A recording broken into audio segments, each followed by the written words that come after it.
partenariat jumelage avec la ville d'Amchit, avec ce qui est devenu un ami, le docteur Antoine Issa. C'est une diaspora libanaise que j'ai chez moi qui m'a ouvert un petit peu à la fois les yeux mais aussi mon cœur à destination du Liban, même si les liens sont ancestraux avec le Liban évidemment. Et quand on y va, quand on en revient, qu'on y retourne et qu'on en vient, on a envie toujours de progresser et c'est d'autant plus facile quand on a des liens d'amitié évidemment développés au travers du jumelage. Alors, de façon assez générale, j'avais été confronté, puisque je suis jumelé maintenant depuis 7 ans avec la ville d'Amchit au Liban et son président, Dr Antoine Issa, j'avais été confronté pour mes premières visites à cette idée que le Liban était un merveilleux pays, mais voilà, on aurait repéré une urbanisation un peu sauvage, on aurait repéré vraiment une véritable problématique de déchets. Donc on voit bien qu'on a des actions à mener ensemble, collégialement.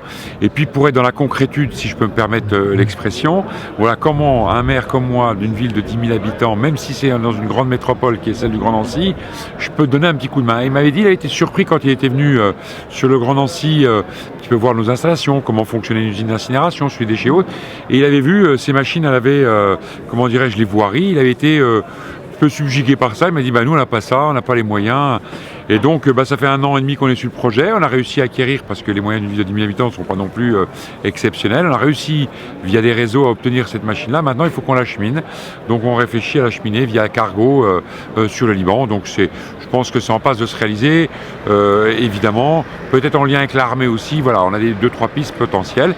Et je suis très heureux, en tout cas j'espère pouvoir accompagner cette machine pour la livrer aux Amchitois sous peu. Voilà, donc voilà, c'est un projet concret qui arrive petit peut-être, mais qui arrive à échéance. Et puis maintenant, fort de ces journées d'assises, fort de ces assises, voilà, il y a d'autres ambitions et celle, moi en tout cas que j'ai, c'est celle dans une métropole où j'en suis un des vice-présidents, c'est d'amener, parce qu'on a 2 autres partenariats avec la métropole, de les amener vers le Liban, parce que quand on est dans le déchet, quand on est l'eau et l'assainissement, qui sont des grandes compétences de la métropole, quand on est dans l'urbanisme, voilà, ça dépasse le cadre d'une ville et on a besoin d'avoir le support d'une métropole.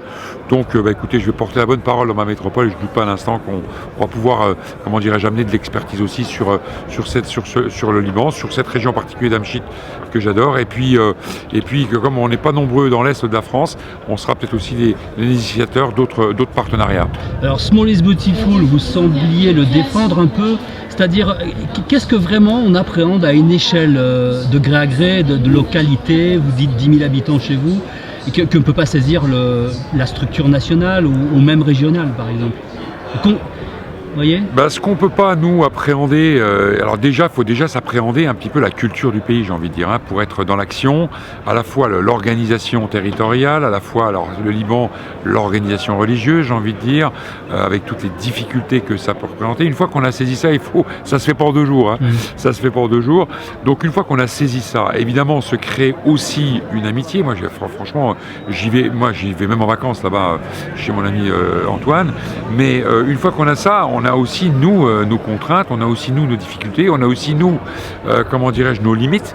Et donc c'est de mettre un petit peu en cohérence ce qu'on est capable de faire et moi d'être un levier pour alors je suis aussi conseiller départemental, mais bon, d'être un levier pour via le département, via la région, via la métropole, pour faire en sorte que comment dirais-je, le diagnostic qu'on pourrait poser, parce que maintenant moi j'en suis là, une fois qu'on a établi ces bases-là, j'aimerais bien voir à l'échelle plus grande, c'est-à-dire la fédération des municipalités d'Amchit, de dire voilà, qu'est-ce qu'ils ont besoin réellement, en discutant avec les acteurs, et une fois qu'on a posé ça, amener nos acteurs à nous, en possibilité d'intervenir là-bas, parce qu'on voit bien que cette relation franco-libanaise, elle est forte, elle est puissante, et je crois que nos amis libanais, s'il y a un regret aujourd'hui qu'ils ont, c'est que la France ne soit pas aussi présente par l'État, j'entends, par la nation, ne soit pas aussi présente qu'elle pourrait l'être, et donc heureusement qu'il y a ce lien via les villes, via les territoires, mais il faut que maintenant, je pense que le pays doit venir un petit peu plus fort en aide au Liban. Et alors le retour des Libanais, vous en avez un peu parlé, c'est que ça vous charge d'une culture, d'un autre regard, d'une... Ah oui, moi...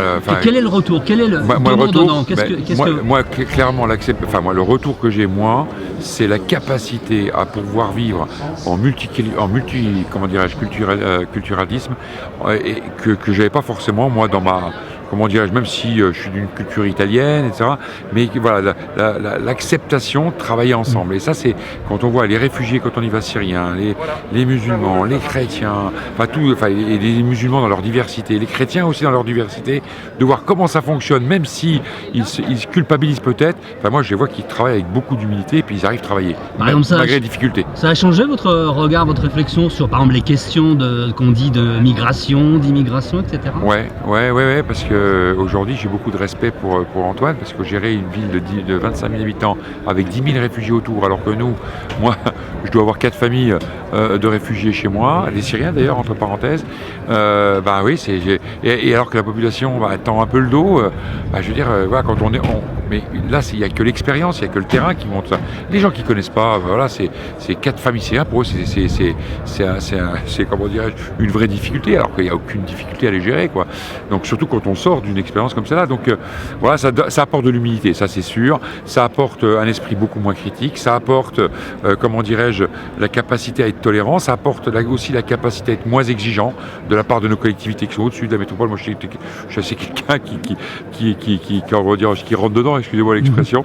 Mais là, voilà, de savoir ce qu'on peut faire avec les difficultés qui sont les leurs, et nous, ce qu'on est capable de faire, et on en fait énormément, et encore qu'on veut franchir un pas. Ouais, moi, je l'apprends, j'essaie de faire passer ce message-là auprès de ma population. Autre chose à rajouter dont on n'a pas parlé? C'est une super journée. Ok.